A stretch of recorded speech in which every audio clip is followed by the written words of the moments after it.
McLaren is known for its precision-built, race-inspired supercars, and while the company itself has only been building cars for more than a few customers for the past 11 years, its racing lineage makes itself apparent in everything it builds. Which brings us to the electrification of McLaren. Sure, we had the P1 and the Speedtail, those were both hybrids, but those were low production vehicles. For everyone else, there's the Artura. And when I say everyone else, I mean everyone else who can afford a $230,000 sports car.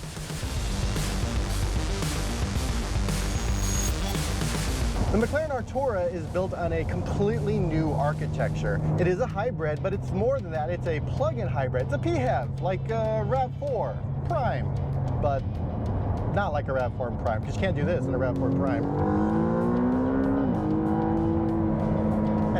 So it's like a RAV4 Prime, and is that they both have 4 wheels and a steering wheel, and that's pretty much where it ends. The 7.5 kilowatt hour battery pack that they have in this vehicle will give you about 11 to 15 miles of EV only driving. EPA says 11 miles, McLaren says you could probably eke out about 15 miles. Of course, that's way lower than what you would get from, well, most PHEVs on the market. They're typically hitting about 30 to 40 miles of range in EV only mode, but those vehicles can't do, you know, this. The Artura has 671 horsepower and 530 pound-feet of torque. As you would expect, that low-end torque at launch comes from the electric motor, so you get the instant boost of an EV coupled with the top-end power of a twin-turbo V6. You put all that together in a car that weighs about 3,000 pounds, so it's light and fast, which is exactly what you want from a McLaren. How does it feel behind the wheel? Well, it feels like a McLaren. It's quick, it's nimble, it's tight, it's just stuck to the road. It's everything you want from a McLaren that, well, you can also drive around in EV mode.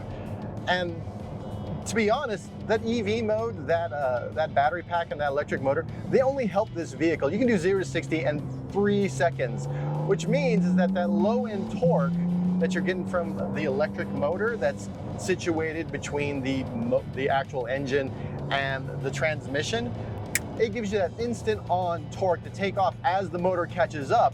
So you're getting the same experience you would get from an electric vehicle going from 0 to 60. You're getting in a McLaren with the V6. That's outstanding. And of course the handling is just great because it weighs about 3,000 pounds. It's really sort of small, lightweight, nimble, powerful machine that is just a joy to drive. One thing I do appreciate about this vehicle is that instead of drive-by-wire, where I turn the steering wheel and the computer turns the actual tires, this is hydraulic assisted driving, which means I can feel everything. I can feel the feedback from the road, which is something that's really tough with drive-by-wire. McLaren just said, you know what, let's just keep it the way people want it. They want hydraulic assisted driving when they're driving a McLaren. It is a supercar. I want to feel every single little bit of feedback that I can while driving this thing. Of course, you would expect that the battery pack, which is situated right about here, would bring down the center of gravity of the vehicle. But McLaren went one step further with its V6, which is actually pretty small for a V6. It's also lower to the ground, and the way they've angled the cylinders also bring down the center of gravity of the vehicle. So no matter what you're doing in this vehicle, powertrain-wise, it's lowering its center of gravity, meaning that it'll be planted to the road much better. McLaren didn't just carve out a hole in order to place a battery into this vehicle. What it did is it created a brand new architecture, and at the center of that is the McLaren Carbon Lightweight Architecture, the MCLA, and it's a new carbon fiber tub that encases the passenger area.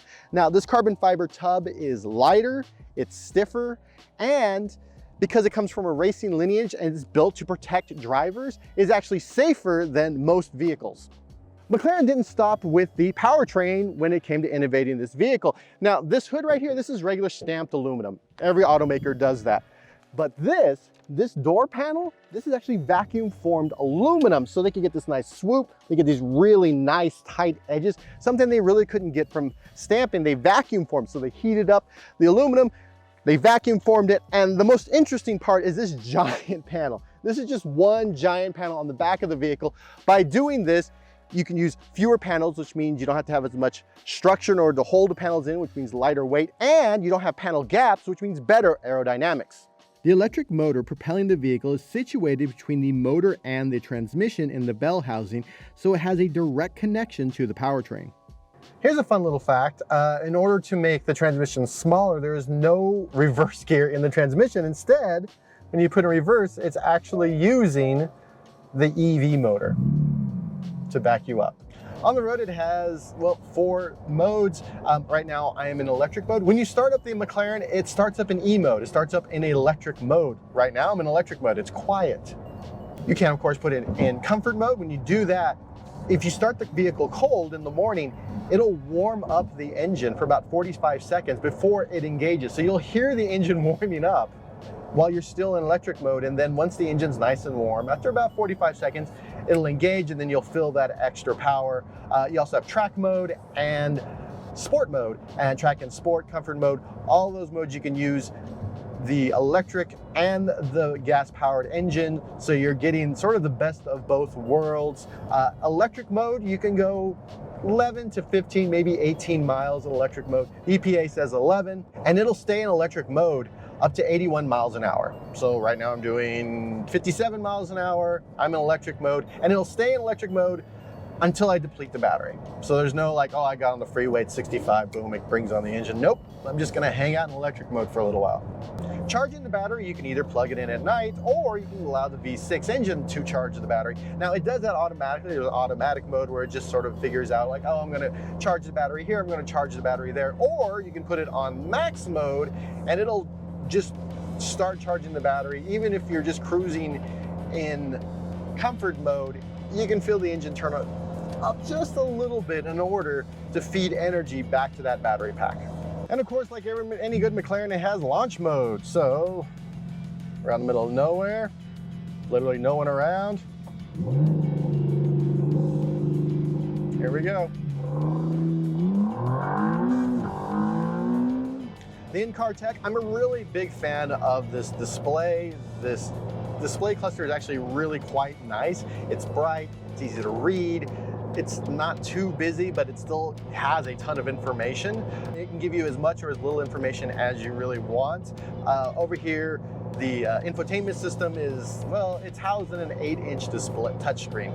It's not huge, but no one buys a McLaren for the infotainment system. Yes, you can make some adjustments. Yes, you can do some navigation, but the real big news here is that it supports Apple CarPlay and Android Automotive, because we all know once you set up your car, you're just going to plug in your phone to figure out where you want to go.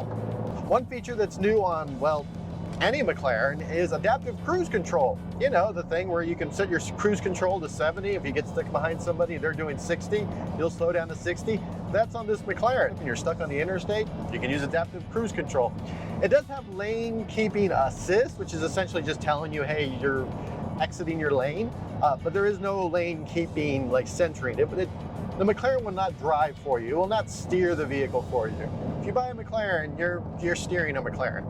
As for in-car comfort, it's actually quite comfortable. I could see driving this on a road trip, to be honest, which is something you only really talked about when you're driving the McLaren GT. That's really sort of the road trip McLaren. But with this thing, even I'm in track mode right now. I have track suspension turned on. I'm on just a regular road. There's some bumps and some ruts, but I'm actually quite comfortable. Now, if you want to go for performance seats, those Club Sport seats, they actually have lumbar support now. So if you decide to opt in for those, well, typically hard seats, yes, you can get those, but you can also get them with lumbar support. So your spine will thank you after a day at the track. The McLaren Artura starts at $233,000. But with that money, you're getting a pure, real McLaren. You're not getting some watered down hybrid version of the vehicle. You're getting a real McLaren that you can take on the track if you want. I took it on the track today. I had a wonderful time. I drove it around Las Vegas. Again, a wonderful time. If you're looking for a plug-in hybrid and, well, you just happen to be rich, this might be the vehicle you're looking for. For more automotive coverage from a racetrack next to a white supercar, be sure to subscribe to Engadget.